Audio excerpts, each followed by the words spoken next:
ওয়ালাইকুম রহমতুল্লাহ তাআলা বারাকাতুহু। প্রিয় দর্শক, গত 17টা বছর এই জাতির উপরে এক অকথ্য নির্যাতন চলছিল, আর সেটা চালিয়েছিল গত 6 মাস আগে আমাদের দেশ থেকে বিদায় নেওয়া শেখ হাসিনা। শেখ হাসিনা যাওয়ার পর থেকে আমরা দেখছি যে তার যে অপকর্মগুলো, সে অপকর্মগুলোই করে যাচ্ছে বিএনপি, বরঞ্চ তার থেকে অনেক বেশি করে যাচ্ছে। তা আমরা দেখেছি যে চাঁদাবাজি, টেন্ডারবাজি থেকে নিয়ে দখলদারি নিয়ে সমস্ত কিছু তারা করতেছে। খোদ ইউএনও অফিসে গিয়ে তারা জামাত নেতা কর্মীদের উপরে হামলা চালিয়েছে। অবৈধ বালু উত্তোলন বন্ধ করে দেওয়ায় তারা মূলত এই হামলা চালিয়েছে।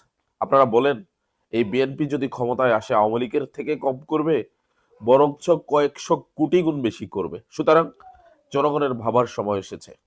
এই বিএনপিকে কি তারা ভোট দিয়ে ক্ষমতায় নিবে, নিজেরা নিজেদের আহ উপরে বিপদ ডেকে আনার জন্য, নাকি তারা নতুন কোনো সিদ্ধান্ত গ্রহণ করবে?